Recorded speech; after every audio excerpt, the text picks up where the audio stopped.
Fast, focused, and fearless. Here's everything you need to know as you jumpstart your day. I'm Pauline Berzosa.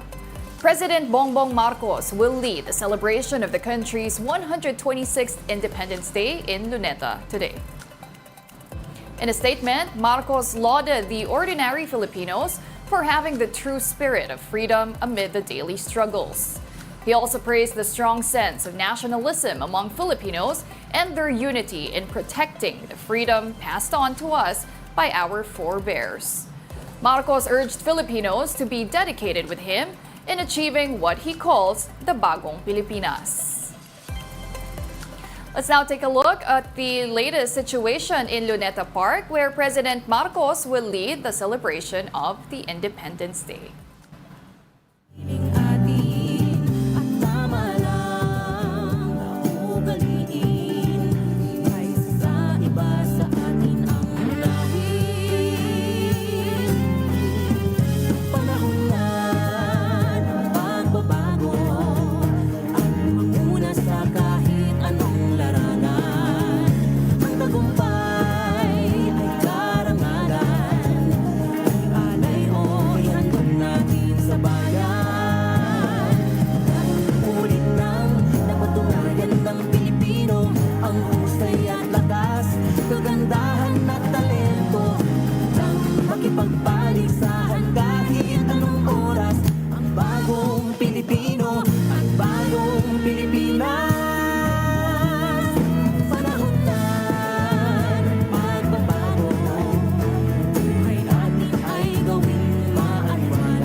Pag-asenso, magsikap na mabuti at nang uminhawa tayo, ipagmalaki natin sa mundo at di pumalas ang bagong Pilipino at bagong Pilipinas.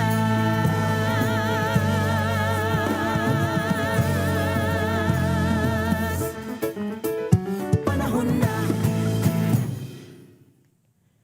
Sa puntong ito, atin pong sabay-sabay na bigkasin ang panata sa bagong Pilipinas. Taas ka ng kamay!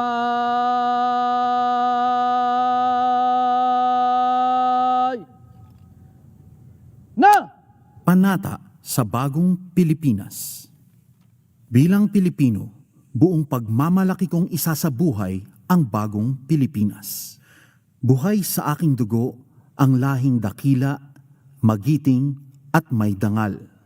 Palaging dadalhin sa puso, isip at diwa ang aking pagmamahal sa kultura at bayang sinilangan. Kaisa ng bawat mamamayan, iaalay ko ang aking talino at kasanayan sa pagpapaunlad ng aking bayan.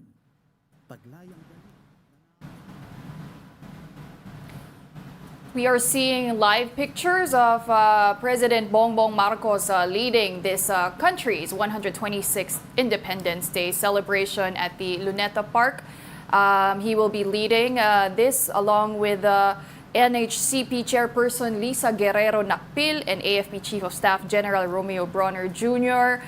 This will commence with a flag-raising ceremony to be followed after by a wreath-laying rites. This is just a series of activities that cap off the country's celebration of the Independence Day. And later this afternoon, there will also be the Parada ng Kalayaan, or the Freedom Parade, which will feature different floats made from different provinces in the country, as well as a mini concert tonight by Filipino group Bini. So as you can see here, the celebration of the Independence Day being led by President Marcos. This is his second year leading the country's Independence Day celebration since taking office on June 30, 2022 as the 17th President of the Philippines. President Bongbong Marcos has approved the expansion of the Pantawid Pamilyang Pilipino program, or 4Ps. Pregnant and lactating women are now included to ensure that the health and needs of children are addressed in the first 1,000 days. Mobile Journal Julie Baiza has the details.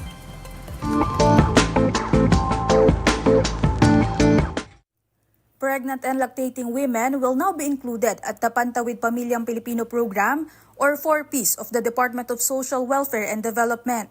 During the sectoral meeting in Malacanang yesterday, President Bongbong Marcos approved DSWD's proposal to ensure that the health and needs of the children would be addressed in the first 1,000 days. PBBM also tasked DSWD and NEDA to come up with the final numbers so that necessary adjustments could be done in distributing the cash grants. Meanwhile, the Department of Information and Communications Technology assures the public of safeguards for the digital version of the National Identification Card. The Philippine Statistics Authority, in partnership with DICT, launched the Digital National ID yesterday. Ang DICT ho, nung nilunsad nila to, ang digital ID natin ay nagkaroon ng maraming encryption, maraming safeguards ho yan. So when you launch your national ID or the digital form of your national ID sa eGov app ho natin or titingnan nyo ho doon sa website nyo, ay makikita nyo ho, meron siyang hologram, marami siyang security features. And in the future ho, binabalak na rin namin to add an additional layer of security. Isama na ho sa blockchain technology, itong digital form na ng ating national ID system. According to PSA, over 80 million Filipinos have registered for the national ID, with approximately 56 million digital forms generated. The public can access or verify the digital national ID at national-id.gov.ph or through the eGov app. Mobile journalist Julie Baiza, We Are One News. We'll be back with more stories after the break. Keep it here on One News.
Tanghal!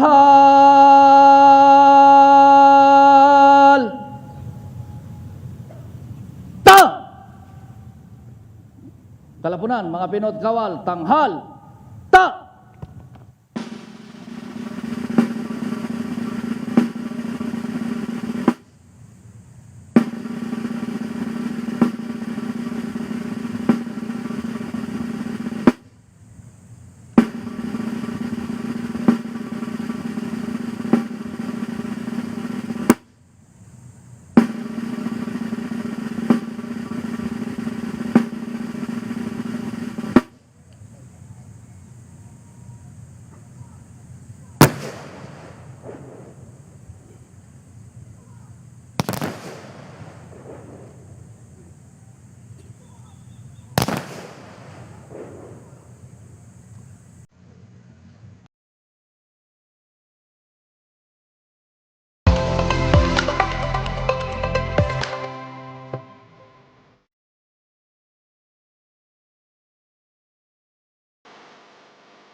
You're still watching One News Now. I'm Pauline Verzosa.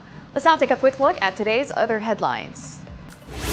The Philippine Star reports that President Marcos will skip the Global Peace Summit in Switzerland this weekend. Presidential Peace Advisor Carlito Galvez Jr. will be the country's representative instead. Ukrainian President Volodymyr Zelensky personally invited Marcos to attend the summit. And the Philippines' trade deficit narrowed year on year in April, according to a report by Business World. The country's trade in goods balance stood at a $4.76 billion deficit in April. That's 1.5% lower than the $4.83 billion gap in the same month in 2023.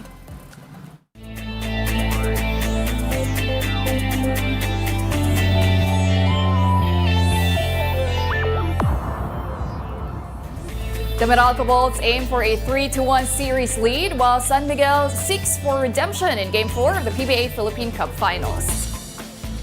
Meralco is currently in control of the best-of-7 finals after snatching Game 3 last week. If they win tonight's game, Meralco is just one step away from taking their first-ever championship in franchise history. Meanwhile, the Beermen are expected to further utilize Junmar Fajardo and CJ Perez to equalize the finals. You can catch Game 4 of the PBA Philippine Cup Finals later tonight at 7:30 p.m. at the Smart Araneta Coliseum. You can also watch it live on RPTV, PBA Rush on Signal TV, and on the Pilipinas Live app. And those are the top stories of the hour. But join us later at 9 a.m. as we continue to monitor the day's biggest stories. I'm Pauline Verzosa. We are One News.